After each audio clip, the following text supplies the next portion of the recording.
I was a producer. And that distinction is usually very hard because people aren't able to make it very clearly. But when you're surrounded with just amazing people, it makes it a lot easier. Oui, c'est vrai. Il a eu de la chance parce qu'il travaille avec des gens comme Chris ou comme Brad. Faire cette différence entre acteur et producteur, et donc les jours où il venait en tant qu'acteur, il ne faisait que ça, il n'y avait rien de production, et les jours où il venait en tant que producteur, il ne faisait rien qui avait un rapport avec jouer dans ce film. Et donc d'habitude c'est difficile de différencier ces deux rôles, mais grâce aux gens avec qui il travaillait, il a vraiment su changer ses rôles et puis bien faire son travail dans chaque rôle sans les mélanger. Hi. Hello.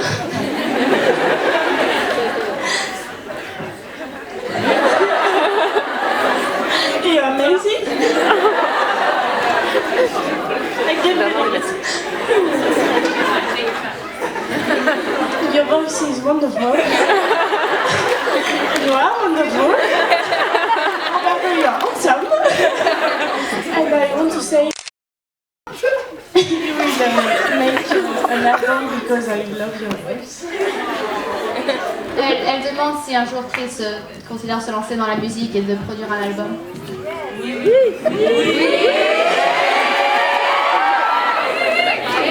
Here's the thing. I am terrified to do an album. Oh, that sounds so scary. To the point where, like, if I did do an album, I'd want to name it Clearance Bin, just in case it ends up in the clearance bin. I told you so, you know, I said at the beginning. Maybe I think I would need maybe, like, I don't know, some kind of like internet campaign or something to give me the confidence. So when people say, "Why are you doing an album?" I can say, "Well, they told me to." So I would love to. I would love to.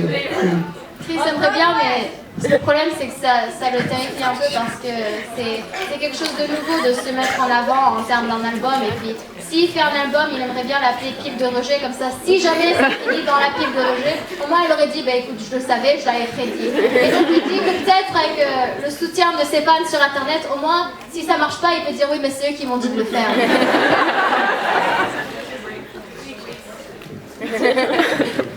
Hi, hello Chris. I would like to know whether you are able to tell us some stuff about your next Asylum Untitled project. What is the inspiration behind it? Because I'm particularly wondering, because asylums were often used for repressing gay people, and I'm wondering if it's something that drew you to this subject. Thank you very much.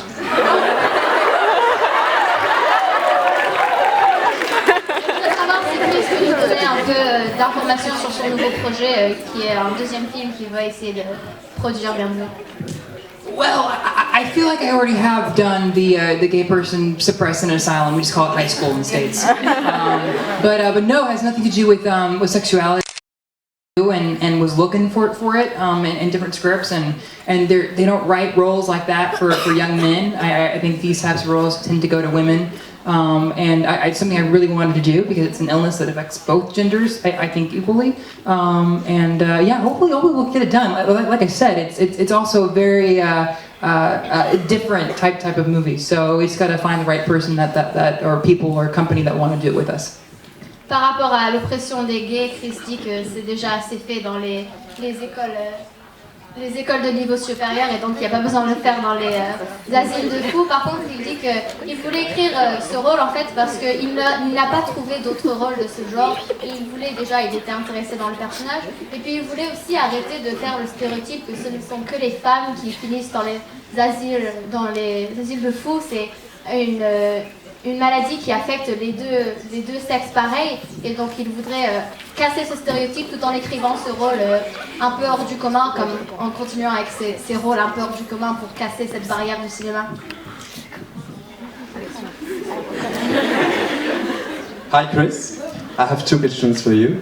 So first one, why did you make your character die? Pourquoi Carson est mort? On se pose tous cette question.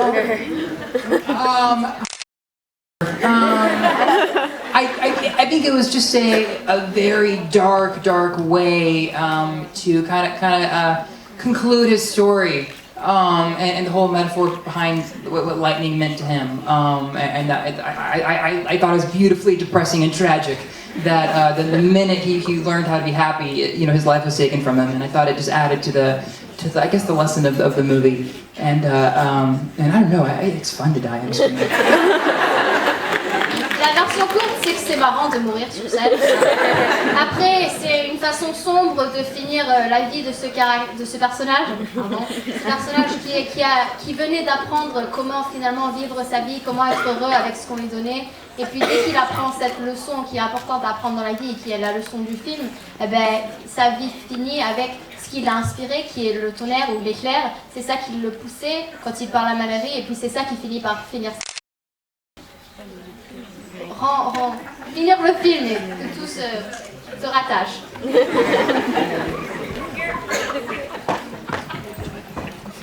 Good evening. First of all, to both of you, congratulations, because the movie is absolutely amazing. And honestly, I want to see it again. So, I'm a big fan. What's your favorite French movie? Or movies? Donc d'abord, bravo aux deux, hein. Je pense que vous pensez tout ça. Et quel est vos films français préférés ou favoris?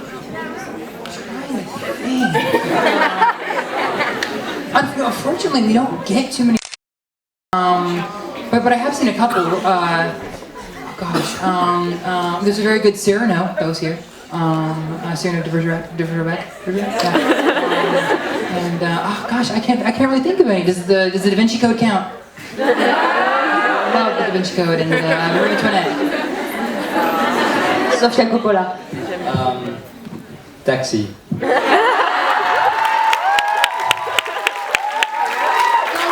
Heureusement, en fait, il n'y a pas beaucoup de films français qui finissent par arriver jusqu'aux États-Unis. Mais il y en a certains, par exemple Cyrano de Bergerac ou Da Vinci Code. Oh, Emile! That's a French movie, right? Emile? Amélie! Oh, that was great.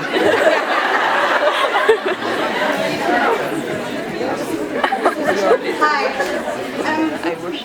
A lot of my friends and I have, when we watched the film, we thought there were quite a lot of powerful quotes and lines that really sort of resonated with us and sort of affected us. And I was wondering what your favourite line was, and if both of you, what your favourite lines were, and if there was one that you felt like particularly proud of, especially like the ending lines of Carson, which I think are my favourite ones. Donc à travers ce film, il y a beaucoup de phrases clés, de phrases qui représentent l'esprit de ce film. Et donc, quelles sont leurs phrases favoris? Et pour Chris, laquelle est-il le plus fier d'avoir écrit, d'avoir pu mettre dans ce film? On leur laisse le temps de réfléchir. Emilio es el gran antropopus.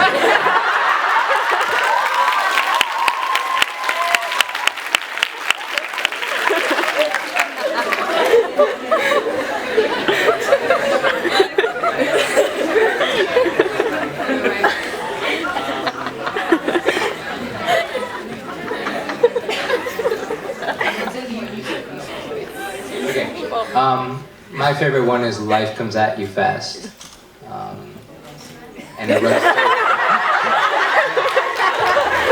He's the writer.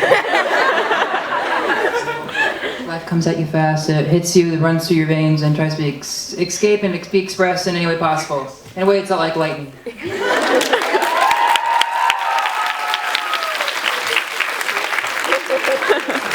Mine is Bitchfork.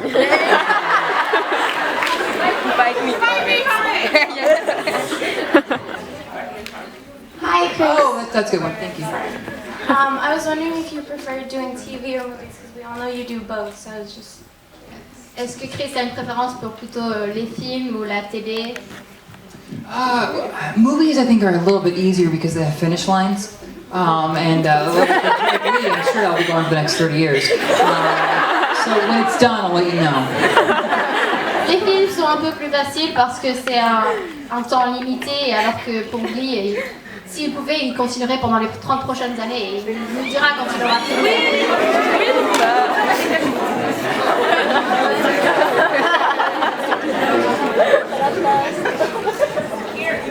Hi, Chris.